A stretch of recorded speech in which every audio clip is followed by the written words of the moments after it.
So, learning the signs of financial abuse and knowing how to safely leave a financially abusive relationship is very important. If you are in a financially abusive relationship, know that there is help available to you. Have you experienced financial abuse in a relationship, and how did you get past it or exit the relationship? Please share in the comments below because your comments could help someone else right now. And then stay tuned to this video because I'm going to get into key tips as to how to navigate and exit a financially abusive relationship. Hey everyone, my name is Bola Shokumbi. I'm the founder and CEO of Clever Girl Finance. I'm also the author of the Clever Girl Finance book series and my latest book, Choosing to Prosper. Welcome to Clever Girl Finance TV.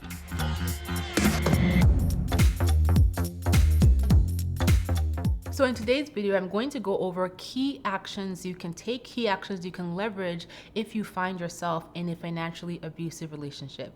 But first, let's discuss what financial abuse actually is. So financial abuse is a type of domestic abuse that millions of men and women face every year, and is essentially when an abuser uses money to manipulate and control their victims, keeping them stuck in this relationship because they have little to no options to exit it as a result of limited access to finances. In a financial abusive relationship, the abuser can use money to control or limit what their partner is able to do.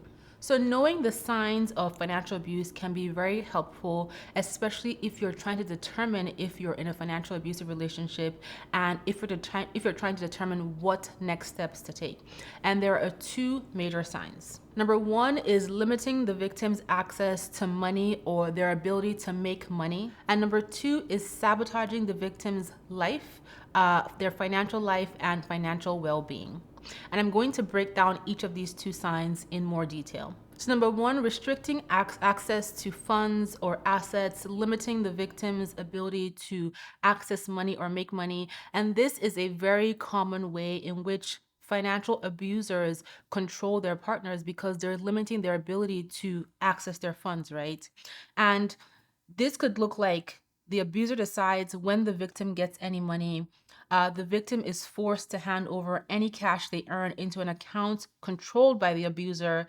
It could mean withholding necessities like food, water, or shelter because the abuser is the only one who has access to the money, or demanding that all assets and accounts be in the abuser's name only so the victim doesn't have any accounts in their name, and also not allowing the victim to get a job to earn their own money. So that's what being restricted to access money or earn money could look like. And then the other sign, which is sabotaging financial well-being, could look like this. It could be the abuser taking out credit accounts in the victim's name or stealing their identity to ruin their credit score. It could be interfering with their partner's job, such as making them late to work or harassing them while they're working so they get fired. It could be stealing or destroying the victim's belongings or assets. And it could also be demanding the victim to justify any money that they spend. So, like many other forms of domestic abuse, financial abuse can impact your health and your safety, right? It allows your abuser to make you feel insecure, unsafe, maybe even promote a lack of confidence, make you feel demotivated, make you feel depressed, and much, much more. As a result of this, it gives the abuser power over the victim because they have all this control. So if you're concerned that your partner is financially abusive, you know someone who might be in a financially abusive relationship, you are struggling in a relationship due to financial abuse, I'm going to share some key tips that you can leverage starting right now to help you deal with the situation and, if necessary, exit the relationship. The first thing you want to do is prepare a safety plan before you leave. So if you have decided that you need to exit this financially abusive relationship, you want to make sure that you have a safe place to go, you have a plan to exit.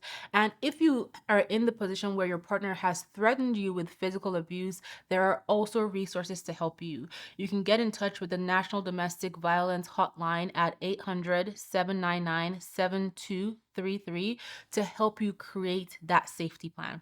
But it's really important that you're able to leave the relationship safely. Next, you want to collect important documents.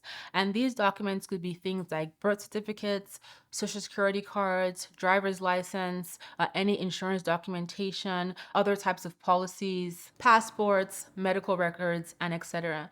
And if you're worried that your partner may act aggressively or be more abusive because they know that you have taken these records, what you can do is arrange to make copies so they're not aware that you have taken these records. But as you decide to exit an abusive relationship, it's really important that you have your important documentation with you when you leave. So you can make copies of them, give them to a trusted friend or family member, or upload them to a private email account so you know how to access them in the event that you need to leverage this documentation to rebuild your life. The next thing you need to do is find a safe place to stay.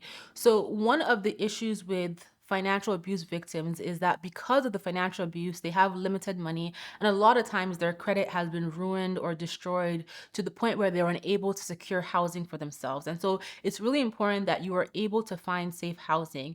This could mean staying with a trusted friend or family member, or even looking to resources that are being offered by your state or local government or township area that can support you with temporary housing while you get back on your feet. Next, you want to figure out your current financial situation. So in financially abusive relationships, it's very likely that the abuser will try to keep you in the dark when it comes to your overall financial situation so that you don't have access to the money.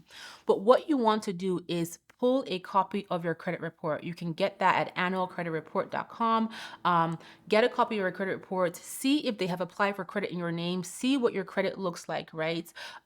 Put a monitoring on your credit. If necessary, put a credit freeze on your credit so that they don't do any additional damage. And we will link articles on clevergirlfinance.com as to how to put credit freezes on your credit.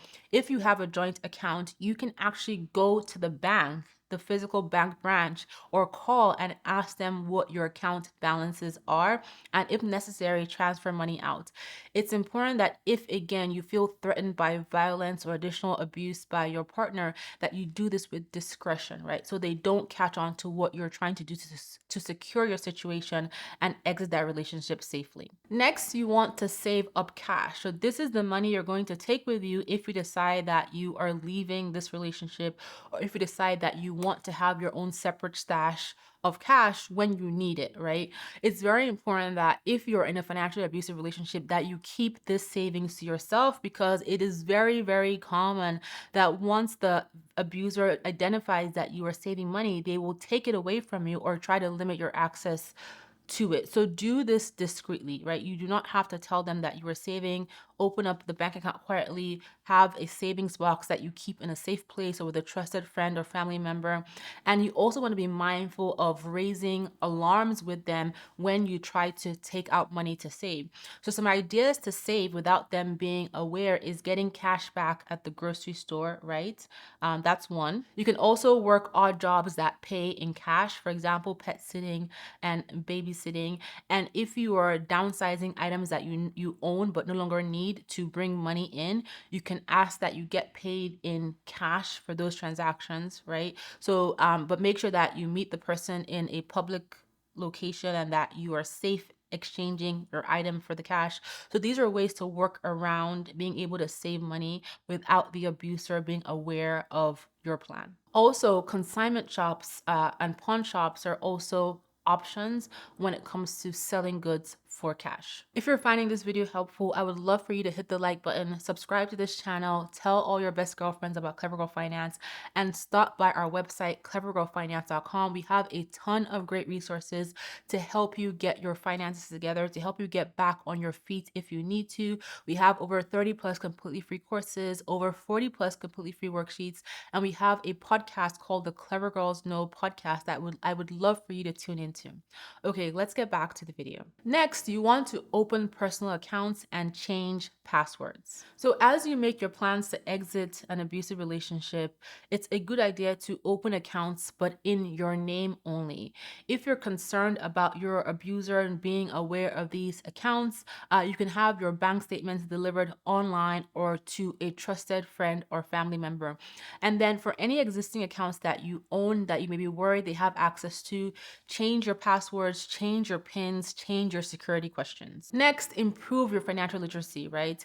If you've been in a situation where you have been abused financially, you may be lacking in financial confidence. There might be a lot you don't know about improving your financial situation and how to get back on your feet. And there is absolutely no shame in this, but you are now in this unique position where you have the opportunity to build your financial literacy. So look into books, look into courses. We have the Clever Girl Finance books. We have a ton of free courses. Find resources, find communities that will support you as you transition out of this difficult season in your life. And then finally, you want to connect with other people. Leaving an abusive relationship can be an incredible, difficult thing to do, and not everybody will understand where you're coming from or what your experience has been. And so it's really important that you get the right supportive people as you make this change in your life. There are counselors, therapists, social workers, friends and family, and other people that you can trust, survivors of domestic violence that you can trust that can help you navigate the situation that you're in. It's all about finding a safe space that can help you heal and move past the financial abuse. The National Domestic Violence Hotline website, www.thehotline.org, also offers an easy local resource finder for you to get help in your local community, in your state.